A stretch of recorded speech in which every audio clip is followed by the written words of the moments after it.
So now we'll study the stem part here. So the epidermis, it also contains the outer layer. Okay, it is also have the cuticle and also have some hairs. Okay, then here cortex is present. This cortex, the middle part, it also contains the three thing, which is hypodermis, cortical layers, and endodermis. So this multiple layer of the cells, they are arranged in these three zones. So when you see the hypodermis, okay, you can see this is the hypodermis, the gray part. Okay, we'll zoom it little bit. This is the hypodermis, this is the gray part. Okay, after that epidermis, this is the outer layer. Okay, and endodermis is present. Endodermis is present, and cortical layer is also present over the endodermis. So we'll discuss one by one. So cortex. So here hypodermis, you can see outer zone just below the epidermis. So after the epidermis, hypodermis is there, and it contains a collenchyma cell, which is thick wall cell. After that, cortical layer is present below the hypodermis. Okay, and this cortical layers, they are made up of parenchymatous cell. Okay, and these are nothing but the thin wall cell, and they also have some intracellular spaces. Now endodermis, this is the last layer from which the vascular tissue is started. So this endodermis is the innermost layer, and they are rich in starch grains. Okay, they also contain a starch sheath. After that, xylem and phloem is there in the vascular region. Now the stele part. So this contains the pericycle. Pericycle is the outer layer, which is present inner side of the cortex and inner side of the endodermis, and above phloem as a semi-lunar patches of sclerenchyma. So you can see here, this is the pericycle. You can see. After that, the vascular layer is present, the gray color, the outer layer, yellow color layer, this is the pericycle. After that, the gray color layer is the vascular bundle, and in between that, the medullary rays are present, which are free radially placed parenchymatous cell. Okay, which helps in water transport radially. And this vascular bundles always contain a conjoint and open xylem and phloem. Okay, protoxylem, and the ring like arrangement is also there, and pith is the central part. You can see this white color part is the central part. It contain many round parenchymatous cell, means thin wall cell, and they also have intercellular spaces. Now this monocot stem.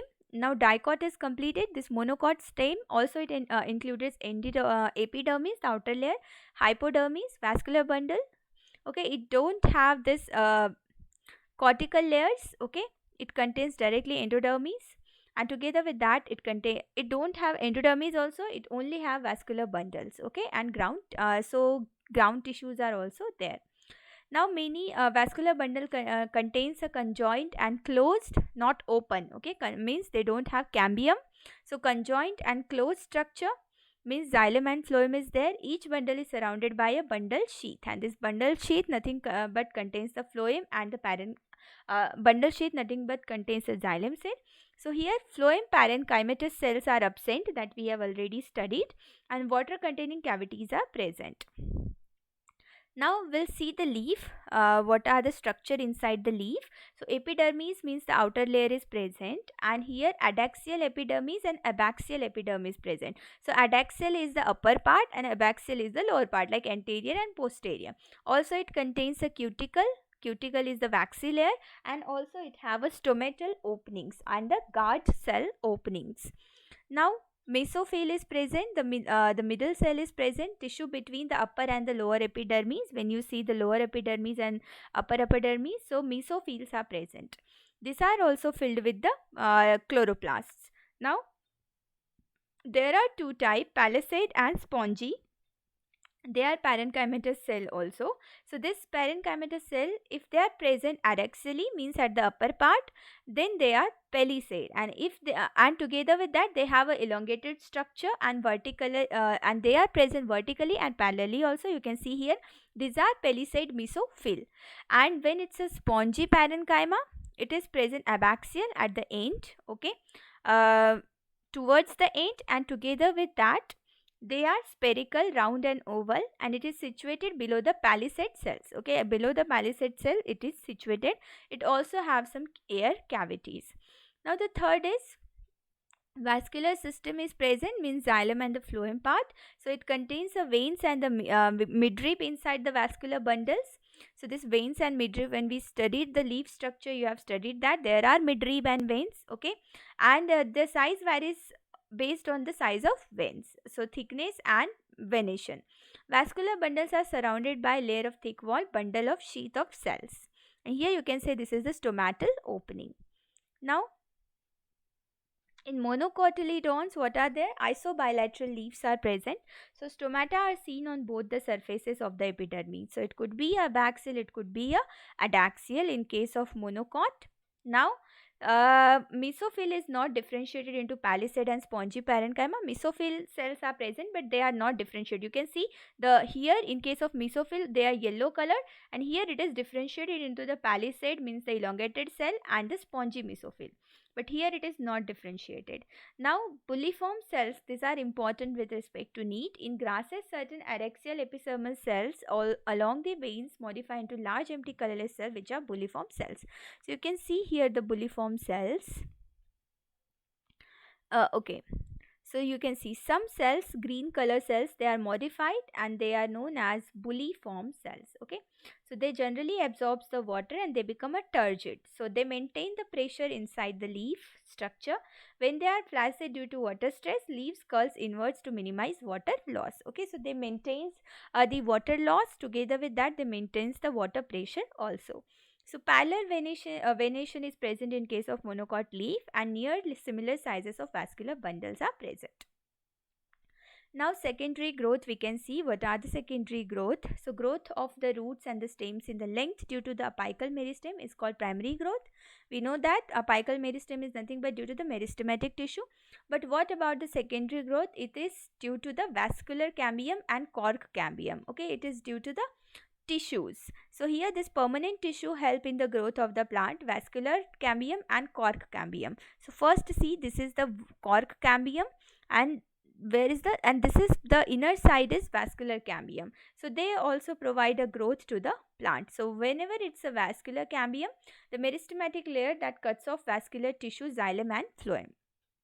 Cambium is there. If cambium is present in case of dicot, the growth is there. In young stem, it is present in patches as a single layer between xylem and phloem. So cambial ring, you can see there is a formation of cambial ring for the growth. It is present in a dicot stem and primary xylem and primary phloem. Okay, so it's between proxylem and prophloem. So you can see that these are the vascular cambium ring.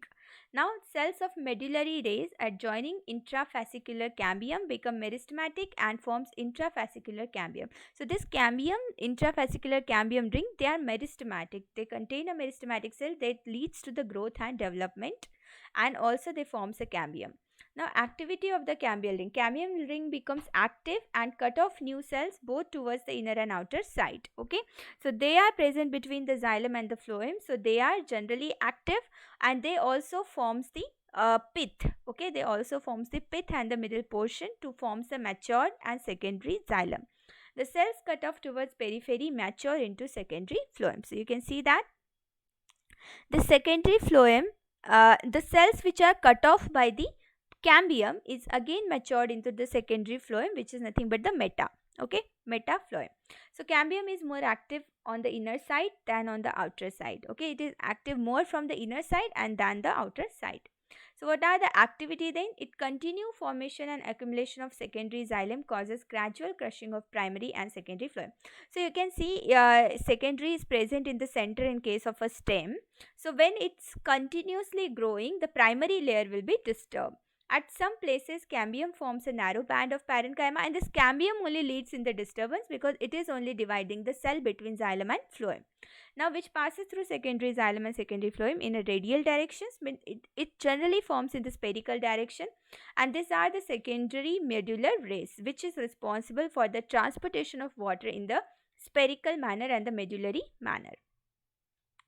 Now spring wood and autumn wood. So what is the difference between the spring wood and autumn wood? You can see autumn wood and spring wood. So autumn will be the outer and the spring wood will be the inner.